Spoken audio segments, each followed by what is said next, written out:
MCN news కి స్వాగతం. Bulletin లో ముందుగా హెడ్లైన్స్ చూద్దాం.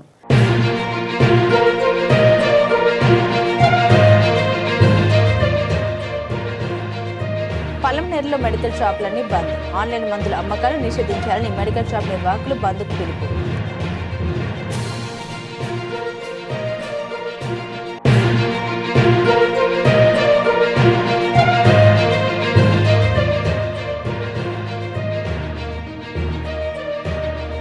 గంట ఊరికి జాతరకు ఎమ్మెల్యేకు ఆహ్వానం.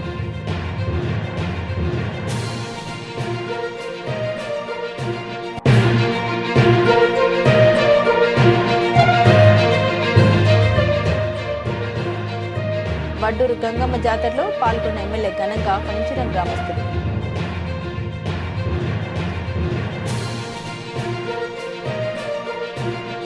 ఆంధ్రప్రదేశ్ రాష్ట్ర వ్యాప్తంగా ఈరోజు మెడికల్ షాప్ బంద్ కార్యక్రమం నిర్వహిస్తున్నారు. ఇందులో భాగంగా చిత్తూరు జిల్లా పలమనేరు పరిసర ప్రాంతాల్లో మెడికల్ షాపులు బంద్ నిర్వహిస్తున్నారు. ఈ కార్యక్రమంలో ఉద్దేశించి మెడికల్ షాప్ నిర్వాహకులు మీడియాతో మాట్లాడారు. ఆన్లైన్ మెడికల్ మాఫియా అర్హత లేని మెడికల్ షాప్ నిర్వహణ ఎక్కువగా జరుగుతుందని, దీనివల్ల ప్రజలు యాంటీ డ్రగ్స్ కు అలవాటు పడిపోయి ఆరోగ్యం పాడు చేసుకుంటున్నారని, ఇందుకు సంబంధించి 22A జీవో రద్దు చేయాలని తెలిపారు. కరోనా సమయంలో అందరూ ఇళ్లలోనే ఉండాలని ఈ జీవో తెచ్చారని, కానీ అదే జీవోతో కార్పొరేట్ మాఫియా చేస్తున్నారని తెలిపారు. ప్రభుత్వ సహకారం లేకుంటే ప్రజలు ఆరోగ్యం పాడు చేసుకుంటారని తెలిపారు. బంద్లో పాల్గొని బంద్ను జయప్రదం చేస్తున్నారు. ఇది మెయిన్ కారణం ఏమంటే ఆన్లైన్ మెడిసిన్స్ అమ్మడము, అధిక డిస్కౌంట్ ఇవ్వడము దీనివల్ల చిన్న చిన్న వ్యాపారస్తులు దెబ్బతింటున్నారు. ఆన్లైన్ మెడిసిన్స్ వల్ల అన్హాబిట్స్ డ్రగ్స్ ఎక్కువగా యూజ్ చేయడం వల్ల యువత దెబ్బతింటూ ఉన్నది. వీటన్నిటిని అవగాహన చేస్తూ మన ప్రజలందరికీ కూడా మేలు చేయాలనే ఉద్దేశంతో ఈరోజు ఈ బంద్ని నిర్వహిస్తున్నాము. అలాంటి వ్యాపారస్తులు ఇబ్బంది కలుగుతున్నారు, కార్పొరేట్ సంస్థ వాళ్ళు ఇబ్బంది కలుగుతున్నారు. దానివల్ల మెయిన్ పాయింట్ ఇది ఒక మెయిన్ పాయింట్. ఇంకొకటి నకిలీ మందు నిర్మూలనకే మా పోరాటం. ఫస్ట్ ప్రయారిటీ ప్రజల ఆరోగ్యము. నకిలీ మందులు అందకూడదు, ఎవ్వరూ దానివల్ల నష్టపోకూడదని మాత్రమే ఈ పోరాటం చేస్తున్నాము. దయచేసి అర్థం చేసుకోండి. అధిక యాంటీబయాటిక్స్ వాడితే మీ హెల్త్ చెడిపోతుంది. దానికోసం మేము చేస్తున్నాము. All India chemist and drug association తరఫున ఈరోజు బంద్కు పిలుపునిచ్చి అన్ని మెడికల్ షాపులు కూడా బంద్లో పాల్గొనడం జరిగింది. ఇది ముఖ్య ఉద్దేశం ఏమిటంటే ఆన్లైన్లో మందుల అమ్మకాన్ని పూర్తిగా నిషేధించాలని, దానివల్ల ప్రజలు చాలా ఇబ్బంది పడుతున్నారని, ముఖ్యంగా యువత మత్తు పదార్థాలకి అలవాటు పడిపోయి దానివల్ల చాలా ఇబ్బంది పడుతున్నారని, ప్రజల అవగాహన కోసం ఏదైతే పిల్లలు యువత ఉన్నారో వాళ్ళ తల్లిదండ్రులకు అవగాహన తెప్పించడానికి ఈ యొక్క బంద్కు పిలుపునిచ్చాము తప్పించి మేమందరూ ఏదో బంద్లో పాల్గొని అసౌకర్యం కలిగించాలని కాదు. దీని మీద వినతి పత్రాన్ని ఆర్టీఓ గారు కూడా సమర్పించడం జరుగుతుంది. ఈ ఆన్లైన్లో అమ్మకాల వల్ల చిన్న చితక వ్యాపారస్తులందరూ కూడా, చిన్న షాపుల వాళ్ళందరూ కూడా చాలా నష్టపోతూ ఉన్నారు. దానికోసం ఈ బంద్ని పిలుపునిచ్చి ఆర్టీఓ గారికి వినతి పత్రానికి ఇవ్వడానికి వెళ్తూ ఉన్నాం. దీనికి సహకరించిన అనుమతి ఇచ్చిన పోలీసు సిబ్బంది వారికి, ఎలక్ట్రానిక్ ప్రింట్ అండ్ మీడియా వారికి ధన్యవాదాలు తెలియజేస్తూ పలమనేరు మున్సిపల్ పరిధిలోని గంటా ఊరిలో ఈ నెల 25 నుండి 27 వరకు జరగనున్న గంగమ్మ జాతరకు వేచేయాలని పలమనేరు శాసనసభ్యులు అమర్నాథ్ రెడ్డిని దేవస్థాన కమిటీ చైర్మన్ మురుగన్ బుధవారం ఆహ్వానించారు. ఈ సందర్భంగా గంటా ఊరు తిరుపతి గంగమ్మ దేవస్థాన కమిటీ ఎమ్మెల్యేలను స్థానికంగా తెలుగుదేశం పార్టీ కార్యాలయంలో కలిసి సన్మానించి ఆహ్వాన పత్రిక అందించారు. ఈ నెల 25న అమ్మవారి శిరస్సు మెరవని, 26ను అమ్మవారి విశ్వరూప దర్శనం, 27న జలది కార్యక్రమాలు ఉంటాయని, జాతరకు తప్పక వీచారని వారు కోరారు. ఈ కార్యక్రమంలో పలమనేరు తిరుపతి గంగమ్మ ఆలయ చైర్మన్ శ్రీధర్తో పాటుగా జనసేన నాయకులు అరుణ్ కుమార్ తదితరులు ఉన్నారు. పెద్దపంజర్ మండలం కొలత్తూరు పంచాయతీ గూబగుండ్లపల్లి నందు జరిగిన గంగమ్మ తల్లి జాతర మహోత్సవ కార్యక్రమంలో ఎమ్మెల్యే అమర్నాథ్ రెడ్డి బుధవారం పాల్గొన్నారు. అత్యంత వైభవంగా జరిగిన ఈ వేడుకల్లో ఆయన మండల టీడీపీ నాయకులతో కలిసి ఆయన పాల్గొని అమ్మవారిని దర్శించుకున్నారు. ఈ సందర్భంగా గ్రామస్తులు, మహిళలు మంగళ హారతులతో మంగళ వాయిద్యాల మధ్య ఘనంగా స్వాగతం తెలియగా జాతర నిర్వాహకులు ఎమ్మెల్యేకు తీర్థ ప్రసాదాలు అందించి సన్మానించారు. ఈ సందర్భంగా ఎమ్మెల్యే మాట్లాడారు. పల్లెలు పాడి పంటలతో కలకలాడాలని, ప్రజలందరూ ఆయుర ఆరోగ్యాలతో వర్ధిల్లాలని అమ్మవారిని కోరుకున్నట్లు ఆయన తెలిపారు. మన సంస్కృతి సంప్రదాయాలకు ఈ జాతరలు ప్రతిబింబాలని, కులమతాలకు అతీతంగా అందరూ కలిసి జరుపుకునే ఈ పండుగల్లో అందరితో కలిసి పాల్గొనడం తన అదృష్టంగా భావిస్తున్నామన్నారు. గ్రామ అభివృద్ధికి నా వంతు సహకారం ఎల్లప్పుడూ ఉంటుందని తెలిపారు.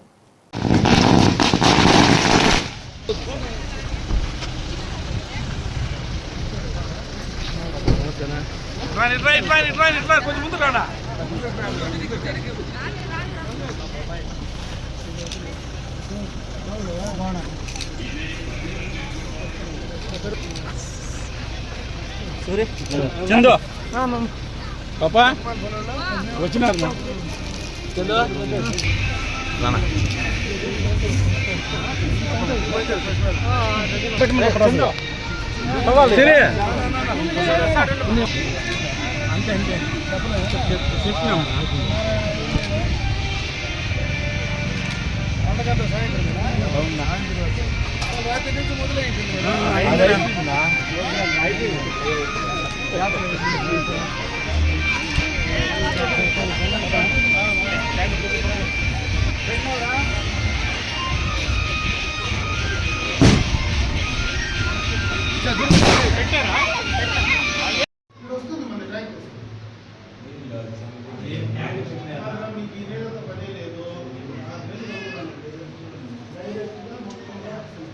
డైరెక్ట్గా మొత్తం సపరేట్ స్కీమ్ వస్తూ ఉందండి.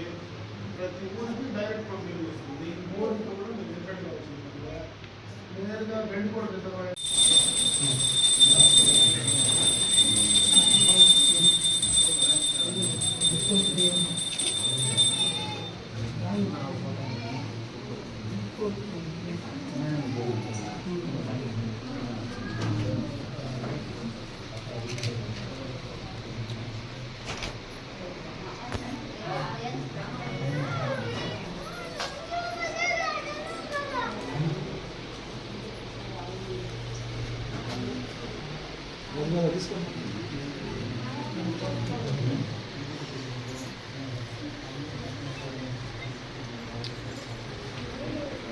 జిల్లాలో రోజు రోజుకు పెరుగుతున్న వేసవి ఉష్ణోగ్రతలు హీట్ వేవ్ పరిస్థితుల నేపథ్యంలో ప్రజలందరూ అప్రమత్తంగా ఉంటూ అవసరమైన జాగ్రత్త పాటించాలని జిల్లా కలెక్టర్ డాక్టర్ జి లక్ష్మీషా సూచించారు. ఈ మేరకు ఆయన ఇక్కడ ఒక ప్రకటన తెలిపారు. అధిక ఉష్ణోగ్రత కారణంగా వృద్ధులు, చిన్నారులు, గర్భిణులు, అనారోగ్య సమస్యలతో బాధపడుతున్న వారు ప్రత్యేక శ్రద్ధ తీసుకోవాలని తెలిపారు. ముఖ్యంగా ఉదయం 11 గంటల నుండి మధ్యాహ్నం 4 గంటల వరకు బయటకు వెళ్లకుండా ఉండాలని సూచించారు. ఒకవేళ బయటకు వెళ్లాల్సిన పరిస్థితి అయితే ఉంటే తలకు టోపీ, గుడ్డ లేదా గొడుగు ఉపయోగించడంతో పాటు స్వచ్ఛమైన త్రాగునీరు, మజ్జిగ వంటి వాటిని వెంట తీసుకెళ్లాలన్నారు. శరీరంలో నీరసం రాకుండా తరచూ మంచినీరు, మజ్జిగ, కొబ్బరి నీరు, నిమ్మరసం వంటి ద్రవ పదార్థాలు తీసుకోవాలని సూచించారు. ఎన్టీఆర్ జిల్లాలో విజయవాడలో ఉష్ణోగ్రత పెరుగుతూ ఉంది. హీట్ వేవ్ సిచ్యుయేషన్ ఉంది కాబట్టి ప్రతి ఒక్కరికి నా విన్నపం ఏంటంటే హీట్ వేవ్ ఇబ్బంది జరగకుండా ప్రజలు ముఖ్యంగా బయటకు వస్తున్నప్పుడు ఈ హాట్ సన్ ఉదయం 11 గంటల నుంచి ఈవినింగ్ 4 గంటల వరకు కొంచెం సన్ అవాయిడ్ చేస్తే బాగుంటుంది. ఇన్ కేస్ తప్పని పరిస్థితిలో బయటికి రావాలనుకుంటే మామూలుగా ఈ కాటన్ క్లోత్స్, తెల్ల క్లోత్స్ వేసుకోవడము, గొడుగులు పెట్టుకొని తిరగడం, ఇటువంటి ప్రాక్టీస్ చేసుకుంటూ హీట్ వేవ్ ఎఫెక్ట్ లేకుండా చూసుకోవాలని కోరుకుంటున్నాను. అలాగే మన జిల్లాలో అంతా అన్ని గ్రామాల్లో, అన్ని ఇన్స్టిట్యూషన్స్లో కూడా చలివేంద్రాలు పెట్టడం జరిగింది. అక్కడ మంచినీటి అందుబాటులో ఉంటుంది. ఇది మనుషులకే కాకుండా అక్కడ పశువులకి అలాగే పక్షులకు కూడా వాటర్ పాయింట్స్ పెట్టండి అని చెప్పడం జరిగింది. అన్ని చోట్ల పెట్టడం జరిగింది. అలాగే క్యాటిల్ ట్రఫ్ను కూడా పెట్టాము త్రూ ఎంజీఎన్ఆర్జీఎస్ పల్లె పండుగ ప్రోగ్రాం ద్వారా. కాబట్టి ఇవన్నీ అవకాశాలని ఉపయోగించుకుంటూ అందరూ ఆరోగ్యంగా ఉండాలి, అందరూ సేఫ్గా ఉండాలని ఈ సందర్భంగా కోరుకుంటున్నాను. అలాగే అందరి డిపార్ట్మెంట్స్కి, సిబ్బందులందరికీ కూడా ఆల్రెడీ ఇన్స్ట్రక్షన్ కూడా మనకు గవర్నమెంట్ నుంచి వచ్చినాయి. ప్రతి ఒక్కరూ ఈ హీట్ వేవ్ ప్రికాషన్స్ మెజర్స్ని ప్రతి ఇన్స్టిట్యూషన్లో, అది సచివాలయం కావచ్చు, ఇది వార్డు కావచ్చు, పబ్లిక్ ఏరియా కావచ్చు, మార్కెట్ ఏరియా కావచ్చు, బస్ స్టాండ్, అన్ని చోట అనౌన్స్మెంట్ చేయాలి. ప్రతి ఒక్కరు పబ్లిక్ని అలర్ట్ చేయాలి. ఎక్కడ కూడా హీట్ వేవ్ వల్ల ఆ ప్రాణాపాయం జరిగింది, ఇబ్బంది జరిగింది అనే పరిస్థితి రాకుండా చూసుకోవాలని కోరుకుంటున్నాను. ఇంకా ఉపాధి హామీ పథకం లేబర్స్కి కూడాను ఎర్లీ మార్నింగ్ 5:30 నుంచే వచ్చి 10:30 కల్లా పని క్లోజ్ చేసి ఇంటికి వెళ్ళేలాగా చర్యలు తీసుకుంటున్నాము. అట్లాగే అక్కడ వాళ్ళకి కావాల్సిన షేడ్ అయితేనేంటి, తాగునీటి అయితేనేంటి, అలాగే మజ్జిగ ఇవన్నీ కూడా ఇవ్వడం జరుగుతుంది. అక్కడ కూడా మెడికల్ క్యాంప్స్ కూడా పెట్టడం జరిగింది. ఏదేమైనా ఈ హీట్ వేవ్ ఎంత వచ్చినా కూడా పబ్లిక్ ఎక్కడ ఇబ్బంది లేకుండా వాళ్ళు కంఫర్ట్గా ఉంటూ, వాళ్ళు హెల్తీగా ఉంటూ మన జిల్లాలో ఎక్కడ కూడా ఈ హీట్ వేవ్ ఇబ్బందులు జరగకుండా చూసుకోవడానికి యంత్రాంగం మొత్తం సిద్ధంగా ఉంది. సో ప్రతి ఒక్కరికి నా విన్నపం ఏంటంటే దయచేసి పర్సనల్గా ఎవ్రీడే ప్రతి ఒక్కరు ఒక 4 లీటర్ వాటర్ తాగాలి. దయచేసి ఆ వాటర్ కన్జ్యూమ్ చేసుకుంటుంటే రీహైడ్రేషన్ అవుతూ ఉంటుంది. అప్పుడు ఆ డిహైడ్రేషన్ అయిపోయి హెల్త్ ఇష్యూ వచ్చే అవకాశం ఉండదు. కాబట్టి దయచేసి అందరూ 4 లీటర్ వాటర్ని దయచేసి తాగండి అనే సందర్భంగా తెలియజేసుకుంటూ హీట్ వేవ్ జాగ్రత్తలను ఖచ్చితంగా పాటించండి. ప్రతి ఒక్కరు హెల్తీగా ఉండండి కోరుకుంటున్నాను. మనం నిత్యం తీసుకునే ఆహారంలో ఆవకాయకు ప్రత్యేక స్థానం ఉందని, అయితే దాన్ని ప్లాస్టిక్ పాత్రలో కాకుండా సాంప్రదాయబద్ధంగా పింగాణి జాడీలో నిల్వ చేసుకున్నప్పుడే పూర్తి ఆరోగ్యం చేకూరుతోందని పలువురు ప్రముఖులు పేర్కొన్నారు. బుధవారం గాయత్రి నగర్లోని సురక్ష సేవా కార్యాలయంలో సురక్ష సేవా కన్వీనర్ కేవి నర్సయ్య ఆధ్వర్యంలో ఆవకే అద్భుతః అదరహో అనే వినూత్న కార్యక్రమం ఘనంగా జరిగింది. ఈ కార్యక్రమానికి ఎన్టీఆర్ జిల్లా తెలుగుదేశం పార్టీ అధ్యక్షురాలు గద్దె అనురాధ, మహిళా పోలీస్ స్టేషన్ ఇన్స్పెక్టర్ వాసవి ముఖ్య అతిథులుగా వేచేసి ఆవకాయ పచ్చడిని పంపిణీ చేసి అనంతరం ఆవకాయపై తయారు చేసిన ప్రత్యేక గీతాన్ని ఆవిష్కరించారు. ఈ సందర్భంగా గద్దె అనురాధ, మహిళా పోలీస్ స్టేషన్ ఇన్స్పెక్టర్ వాసవి మాట్లాడారు. మానవ శరీరానికి అవసరమైన విటమిన్ సి ఆవకాయ ద్వారా లభిస్తుందని వివరించారు. ఈ కార్యక్రమంలో మాజీ కార్పొరేటర్ చెన్నుపాటి ఉషారాణి, సురక్ష ప్రతినిధులు సమత, శివలక్ష్మి, ప్రముఖ పారిశ్రామికవేత్త మురళి తదితరులు పాల్గొన్నారు.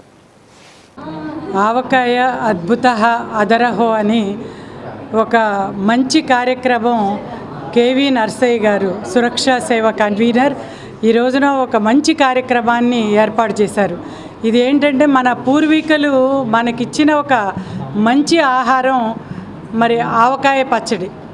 అటువంటి ఆవకాయని ఏ రకంగా నిల్వ చేసుకోవాలి, మరి జాడీల్లో గాలి చొరబడకుండా చక్కటి జాడీల్లో నిల్వ చేసుకోవటం మూలంగా, ప్లాస్టిక్కి దూరంగా ఉండటం మూలంగా ఆ పచ్చడిలో ఉన్న గుణాలు అన్నీ కూడా మనకి ఏ రకంగా అందుతాయో మన పూర్వీకులు మనకిచ్చిన ఒక వరం. మరి ఆంధ్రుల ఆరాధ్య దైవం నందమూరి తారక రామారావు గారి ఇష్టమైన ఆహారం ఏంటంటే అది ఆవకాయ, పప్పు, ఆవకాయ. మరి మనలో చాలామందికి ఈ రోజున అమ్మ ఆవకాయ అంటే మన పిల్లలు వాళ్ళ వేరే దేశాల్లో ఉంటే ఆ దేశాలని మనల్ని కలిపి ఉంచేది కూడా ఆవకాయ పచ్చడి అంటే ఏమాత్రం అతిశయోక్తి లేదు. మరి వాళ్ళు 30,000 కోట్ల వ్యాపారం ఈ రోజున కొరియర్ సర్వీసు ఈ సీజన్లో జరిగిందంటే దానికి కారణం ఆవకాయ పచ్చడి. మరి ఆవకాయ పచ్చడిలో ఉన్న మామిడికాయ కానివ్వండి, ఆ కూరగాయలన్నీ కానివ్వండి, ప్రోబయాటిక్స్ ఇవన్నీ ప్రపంచ దేశాలలో ఈ రోజున కొత్తగా కనుగొన్నట్లుగా వాళ్ళందరూ కూడా గట్ హెల్త్ కోసం కూరగాయలన్నింటిలో ప్రోబయాటిక్గా ఒక ఆవకాయ అనే ఫుడ్ని తయారు చేస్తున్నారు. కంచి అని జపాన్లో ఇవాళ కొత్తగా మరి గట్ హెల్త్ కోసం ఈ ప్రోబయాటిక్ ఫుడ్ చేస్తున్నారు. కానీ మన పూర్వీకులు మాత్రం క్రీస్తు పూర్వమే భారతదేశం అంతా కూడా ఇది ఒక మన సంస్కృతిలో ఒక భాగంగా ఈ ఆవకాయ పచ్చడిని ఇవాళ ప్రజలందరూ కూడా ఆదరించే క్రమంలో దీనిలో చాలా మెడిసినల్ వాల్యూస్, ఆవుపిండి, మెంతిపిండి ఇవన్నీ కూడా మనందరికీ తెలుసు. యాంటీ బ్యాక్టీరియల్ ఆవుపిండి, అలాగే మెంతిపిండి మనందరికీ తెలుసు అది డయాబెటీస్ లాంటి వాటిని దూరం చేస్తుందని మనం వేరుగా తినలేము. కానీ ఆవకాయ పచ్చడిలో మాత్రం బ్రహ్మాండంగా తినగలం.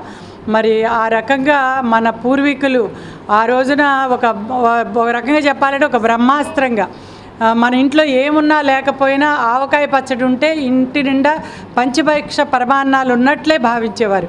ఎందుకంటే మన ఆహారం ముందు కూర్చున్నప్పుడు పంచభక్ష పరమాన్నాలు ఉన్నా కూడా మరి ఆవకాయ కోసం, గోంగూర పచ్చడి కోసం అరులు జాచేవాడే తెలుగువాడని మన దాని మీద చాలా కవితలు కూడా వచ్చినాయి.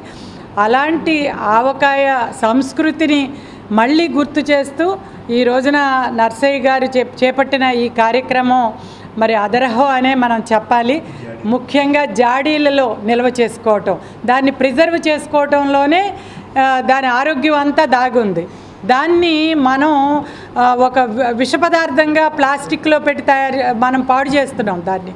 కాబట్టి దాన్ని కంపల్సరీ గాజు సీసాల్లోనే కానివ్వండి, జాడీల్లో సిరామిక్లో కానివ్వండి పెట్టి నిల్వ చేసుకునే కార్యక్రమాన్ని మళ్ళీ గుర్తు చేస్తూ, అదేవిధంగా ఎన్టీ రామారావు గారి అభిమానిగా, నిమ్మకూరు వాసిగా, మరి మన ఎన్టీఆర్ జిల్లా సురక్షా సేవ కన్వీనర్గా ఆయన ఈ కార్యక్రమం చేపట్టడాన్ని అభినందిస్తూ మరి జై తెలుగుదేశం, జై ఎన్టీఆర్, జోహార్ ఎన్టీఆర్ అనే ఈ కార్యక్రమం పేరుని మించిన ప్రోగ్రామ్గా ఉంది. ఎందుకంటే ఆవకాయ అనేది మనం ఎన్ని వస్తువులు తిన్నా, ఎంత హెల్దీ ఫుడ్ తిన్నా మన బాడీ అబ్జర్వ్ చేసుకోవాలంటే సి విటమిన్ కావాలి. మన పూర్వీకులు ఆ సి విటమిన్ ఎక్కడి నుంచి వస్తుంది, దాన్ని ఎలా నిల్వ పెట్టుకోవాలనే కార్యక్రమంలో భాగంగానే ఈ ఆవకాయ అనేది పుట్టింది. అయితే ఆ సి విటమిన్ మన బాడీకి పట్టే క్రమంలో దాన్ని విషతుల్యం చేయడానికి మనం ప్లాస్టిక్ సీసాల్లో పెట్టడం వల్ల విషతుల్యం అయిపోతుంది. అలా కాదు, పింగాణీ జాడీల్లో పెట్టుకోవడం మూలంగా వాటి ఏవైతే క్వాలిటీస్ ఉన్నాయో అవి అలానే ఉంటాయి. కాబట్టి ప్రతి ఒక్కళ్ళు కూడా ప్లాస్టిక్ని మానేసి పింగాణీకి మారాలని చెప్పి పింగాణీ జాడీల్లోనే మనం పచ్చడి పెట్టుకోవాలి, దాంతో వచ్చే గుణాలన్నీ కూడా మనం అబ్జర్వ్ చేసుకోవాలని చెప్పి ప్రతి ఒక్కరికి తెలియజేసే క్రమంలో మన సురక్ష కన్వీనర్ గారైన నర్సయ్య గారు ఈ ప్రోగ్రాం పెట్టడం అభినందించదగ్గ విషయం. కాబట్టి ప్రతి ఒక్కరు కూడా ఈ సూచనలు పాటిస్తారని అనుకుంటూ అందరికీ ధన్యవాదాలు తెలియజేస్తాను. నమస్తే అండి. ఎన్టీ రామారావు గారు ఆవకాయ అద్భుత అదరహో అనే డైలాగ్ ఉంటుంది, అది ఎంతో చాలా బాగా చెప్పించాం, చేసాం అనమాట. మేము రామారావు గారిని ఎందుకు పెట్టామంటే పెద్ద ఆయన ద్వారా ఈ కార్యక్రమం చేసాం అనుకోండి, జనంలోకి బాగా వెళ్తుంది అనేది ఒక ఉద్దేశం. ఇప్పుడు మేడం గారు చెప్పినట్టు ఈ పచ్చళ్ళలో ఎన్నో సుగుణాలు ఉన్నాయండి. మితంగా తింటే షుగర్ వ్యాధి కూడా తగ్గుతుంది అనేది కొత్త సర్వేలు ఉన్నాయి. అలాగే హార్వర్డ్ యూనివర్సిటీ చేసిన పరిశోధనలో కారం తింటే మంచిదని కూడా వచ్చినాయి కొత్తగా. మనం అనుకుంటాం కారం తింటే రోగం వస్తుంది అనండి, కాదు, ఎక్కువ తింటే రోగం వస్తుంది. కొద్దిగా తింటే కారం కూడా మంచిదే. అలాగే దీంట్లో ఎల్లుల్లిపాయ ఉంది, యాంటీ ఆక్సిడెంట్స్, అలాగే మెంతులు ఉన్నాయి, షుగర్ తగ్గిస్తుంది. అలాగే జుట్టు పెరుగుతుందంట, ఇది కూడా రాశారు మామిడికాయ పచ్చడి తినడం వల్ల. కానీ ఇవన్నీ మనం ప్లాస్టిక్లో పెట్టామనుకోండి, ఆ ప్లాస్టిక్ వల్ల విషతుల్యం అయిపోయి మనం తినదంతా పాడైపోతుంది. అది జాడీల్లో నిల్వ చేసుకుందాం, చక్కగా కొద్దిగా మితంగా తిందాం, ఆరోగ్యాన్ని కాపాడుకుందాం, మన పూర్వీకుల సంస్కృతిని తిరిగి తెద్దాం అనే కాన్సెప్ట్తో మేడం గారు రిక్వెస్ట్ చేస్తే మేడం గారు అందరూ వచ్చారు, మనసు అందరితో కలిసి కార్యక్రమం చేసామండి. జరిగింది. కేంద్ర రాష్ట్ర ప్రభుత్వాలు అవలంబిస్తున్న ప్రజా వ్యతిరేక విధానాలపై సిపిఎం రాష్ట్ర కార్యదర్శి పివి శ్రీనివాసరావు, కేంద్ర కార్యవర్గ సభ్యురాలు డి రమాదేవి తీవ్రస్థల ధ్వజమెత్తారు. పెట్రోల్, డీజిల్, గ్యాస్ ధరల్ని నిరంతరం పెంచుతూ డబుల్ ఇంజన్ సర్కార్ ప్రజలపై డబుల్ బాదుడు బాదుతూ ఉందని విమర్శించారు. మంగళవారం ఎంబీవీకే భవన్లో జరిగిన విలేకరుల సమావేశంలో సిపిఎం నాయకులు మాట్లాడారు. పొరుగున ఉన్న యానం, తెలంగాణ కంటే మన రాష్ట్రంలోనే పన్నుల భారం ఎక్కువగా ఉందని, పెట్రోల్ ధరల్లో సగానికి పైగా పన్నులే ఉంటున్నాయన్నారు. కేంద్ర ప్రభుత్వం, రాష్ట్ర ప్రభుత్వం ఇద్దరు కూడా ప్రజల మీద భారాలు వేసి 3 రోజుల క్రితం 3 రూపాయల చొప్పున పెంచారు పెట్రోల్, డీజిల్ మీద. మళ్ళీ ఇప్పుడు 90 పైసలు పెంచారు. అంతకుముందు గ్యాస్ మీద, కమర్షియల్ గ్యాస్ మీద 1000 రూపాయలు, దాదాపు 1000 రూపాయలు పెంచారు. మామూలు డొమెస్టిక్ దాని మీద 50 రూపాయలు పెంచారు. ఇలా పెంచుకుంటూ గ్యాసు, పెట్రోలు, డీజిలు వరుస పెట్టి పెంచుకుంటూ పోవటం వల్ల ఇతర ధరలన్నీ, రవాణా ఛార్జీలు పెరుగుతున్నాయి, సాధారణ నిత్యావసర వస్తువుల ధరలు పెరుగుతూ ఉన్నాయి. మొత్తం భారం అంతా ప్రజల మీద పడుతూ ఉన్నది. డబుల్ ఇంజన్ సర్కార్ అంటూ డబుల్ బాదుడు వేస్తున్నారు జనం మీద. దీన్ని ఎట్టి పరిస్థితుల్లో ప్రజలు ఆమోదించరు. ఇప్పటికే దేశవ్యాప్తంగా ఈ పెట్రోల్, డీజిల్కి వ్యతిరేకంగా ఆటో కార్మికులు, ప్రైవేటు ట్రాన్స్పోర్ట్ వాళ్ళు, లారీ ఓనర్స్ అసోసియేషన్స్ ఇవన్నీ కూడా వీళ్ళు ఆందోళనలకు పిలిపించారు. వాళ్ళు చేస్తున్నటువంటి ఆందోళనలకి సిపిఎం పూర్తి మద్దతు ప్రకటిస్తున్నది. అలాగే సాధారణ ప్రజలు, సిపిఎం, వామపక్ష పార్టీలు కూడా ఇప్పటికే తీవ్రమైనటువంటి నిరసనలు వివిధ రూపాలు వ్యక్తం చేశాం. అయినా పెంచుకుంటూనే పోతూ ఉన్నారు. ఈ పెంపుకి కారణం యుద్ధం అని చెబుతున్నప్పటికీ ఆ యుద్ధం పట్ల మన ప్రభుత్వం తీసుకున్నటువంటి తప్పుడు వైఖరే ప్రధానమైన కారణం. మనం రష్యా దగ్గర, ఇరాన్ దగ్గర ఆయిల్, డీజిల్ కొనకుండా, పెట్రోల్ కొనకుండా అమెరికా కంపెనీల దగ్గర ఎక్కువ రేట్లు పెట్టి కొనటం వల్లనే మనకి దుస్థితి వచ్చింది.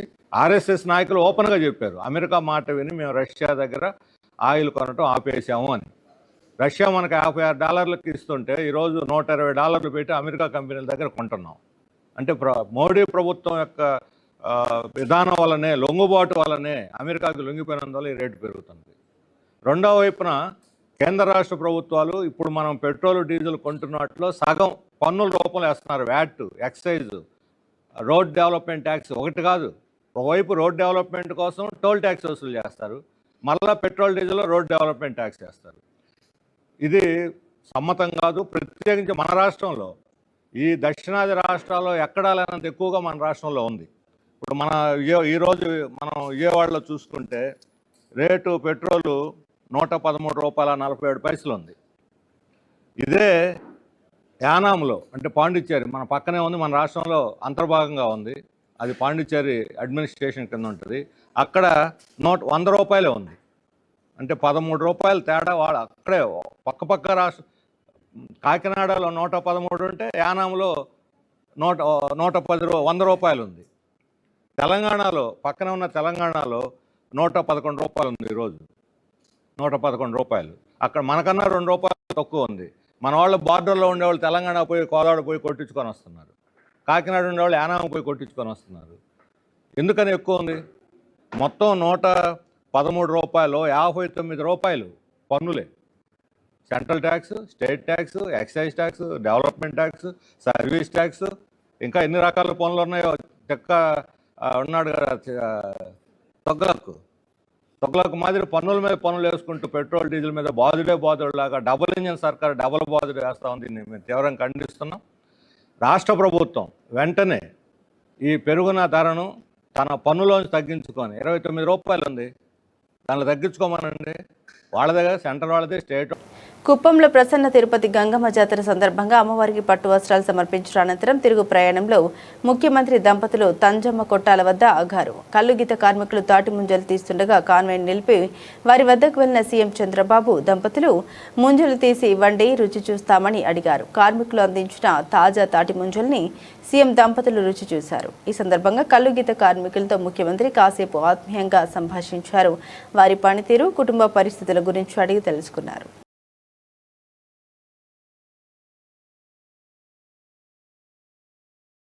గత ప్రభుత్వ హయాంలో రాష్ట్రంలోని పెట్రోల్ ధరలు అధికమని తాము అధికారంలోకి రాగానే వాటిని తగ్గిస్తామని నాడు ప్రకటించిన ప్రస్తుత సీఎం చంద్రబాబు ఆయన కుమారుడు మంత్రి నారా లోకేష్ వెంటనే ఆ పని చేయాలని విశాఖ జిల్లా వైఎస్ఆర్సీపీ అధ్యక్షుడు కేకే రాజు డిమాండ్ చేశారు.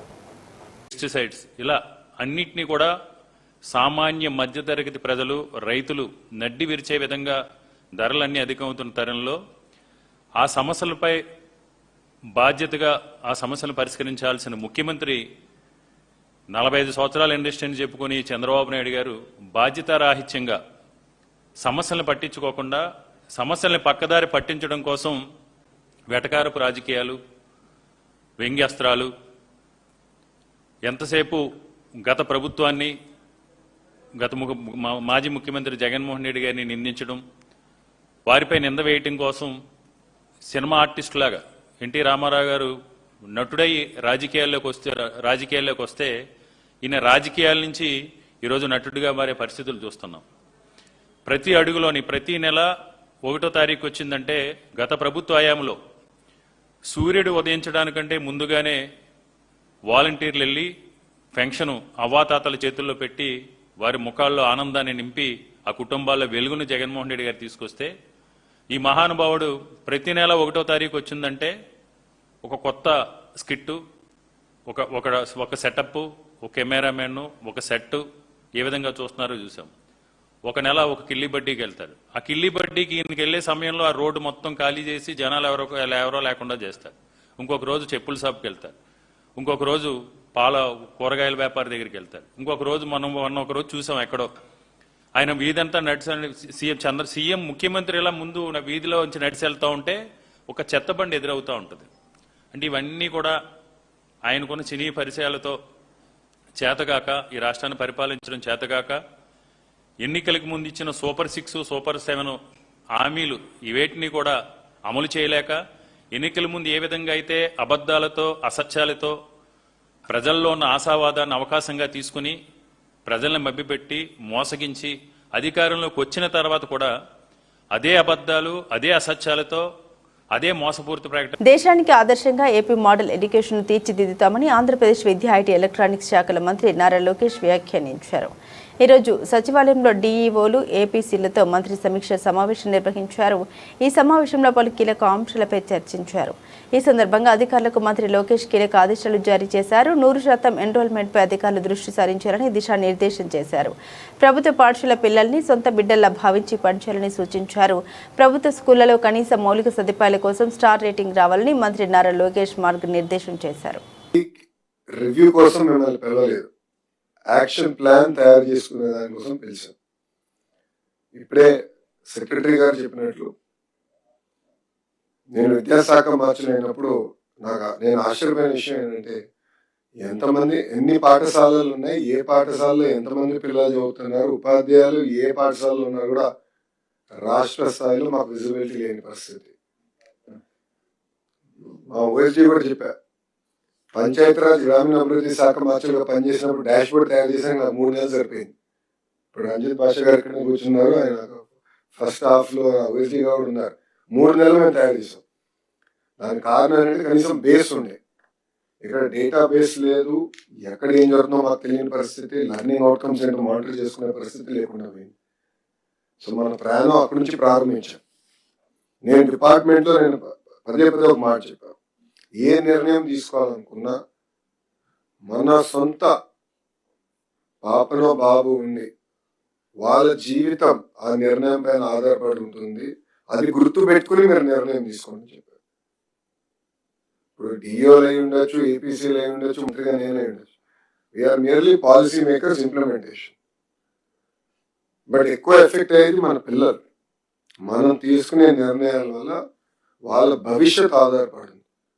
సో ఎప్పుడు ఏ పాలసీ మ్యాటర్ అయినా, ఏ నిర్ణయం అయినా సెక్రటరీ గారు చెప్పేది, కమిషనర్ గారు చెప్పేది, పిల్లల్ని మన సెంటర్ ఆఫ్ యూనివర్సిటీ పెట్టి ఆలోచించండి, దెన్ చాలా క్లారిటీ వస్తుంది. సో నేను ఇక్కడున్న మిమ్మల్ని అందరం కూడా కోరేది ఫస్ట్ అండ్ మోస్ట్ ఇంపార్టెంట్ ఇది. రెండోది డాష్ బోర్డ్. పెరుగుతున్న ఎండ తీవ్రత దృష్ట్యా రానున్న వారం రోజుల్లో ప్రజలందరూ మధ్యాహ్నం 12 గంటల నుండి సాయంత్రం 5 గంటల వరకు బయటకు రావద్దని విజయవాడ నగరపాలక సంస్థ కమిషనర్ ధ్యానచంద్ర విన్నవించారు. బుధవారం ఉదయం ప్రధాన కార్యాలయంలో గల తమ ఛాంబర్లో నగరపాలక సంస్థ శాఖ అధికారులతో వీడియో కాన్ఫరెన్స్ ద్వారా పెరుగుతున్న ఎండ తీవ్రతకు ప్రజలు వడదెబ్బ తగలకుండా అధికారులు తీసుకోవాల్సిన చర్యలు, ప్రజలకు కల్పించాల్సిన అవగాహన కార్యక్రమాలపై సమావేశం నిర్వహించి ప్రజా ఆరోగ్య రక్షణకు అన్ని శాఖల్లో అప్రమత్తంగా పనిచేయాలని అధికారులను ఆదేశించారు. ఈ సమావేశంలో అదనపు కమిషనర్లు doctor D Venkateswararao, A Ravindrarao, zonal కమిషనర్లు K Shami, K Prabhudas, chief city planner K Sanjay Ratnakumar, chief medical health officer doctor K Arjunarao, chief engineer in charge P Satyakumari, executive ఇంజనీర్లు J Srinivas, A Srinivas Reddy, G Samrajyam, deputy city planner Chandrabose, assistant city ప్లానర్లు Rambabu, Mohan Babu, assistant medical health ఆఫీసర్లు Annapurna, Gopal Naik, veterinary assistant surgeon D Harish, estate officer S Sridhar పాల్గొన్నారు.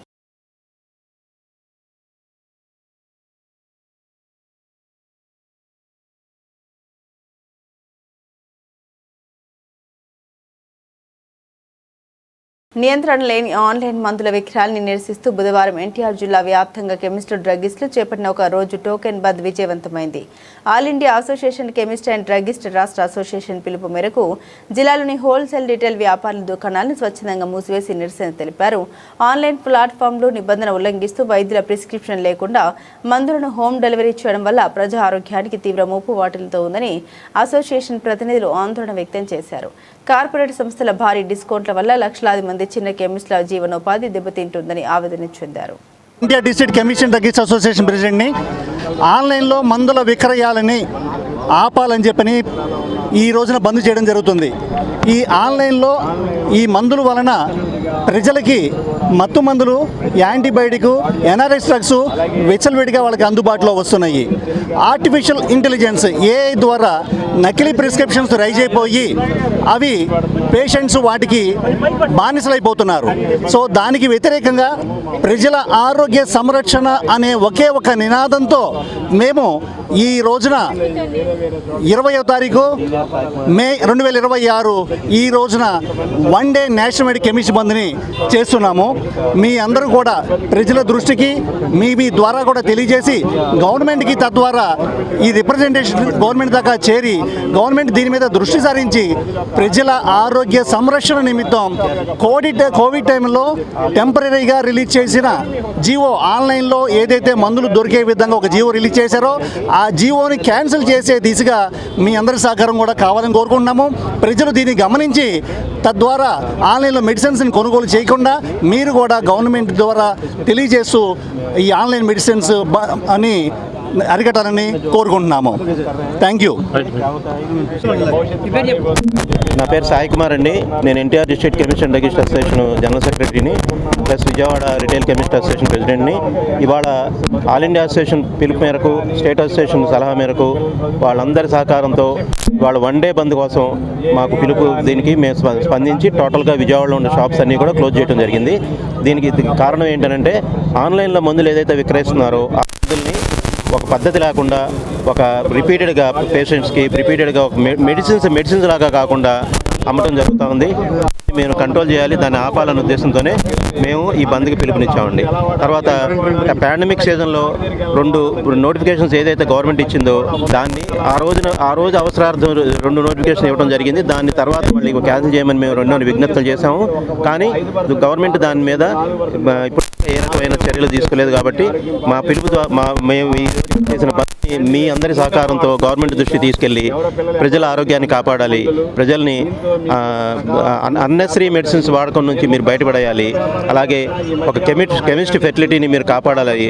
ఒక కొత్త వాళ్ళు ఈ ఫెర్టిలిటీలోకి రావడానికి ఈ బిజినెస్లోకి రావడానికి మీరు సహాయ సహకారం అందించాలని మీ ద్వారా మేము కోరుతున్నాం.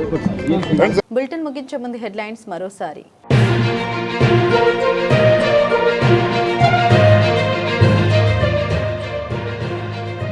పలంనేరులో మెడికల్ షాపులన్నీ బంద్. ఆన్లైన్ మందుల అమ్మకాలు నిషేధించాలని మెడికల్ షాప్ నిర్వాహకులు బంద్కు పిలుపు.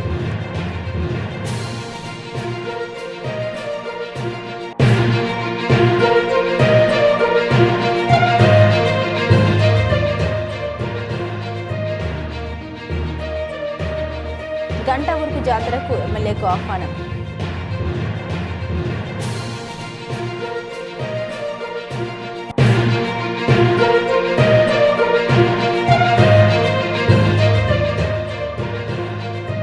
వడ్డూరు గంగమ్మ జాతరలో పాల్గొన్న ఎమ్మెల్యే ఘనంగా ఆహ్వానించిన గ్రామస్తులు.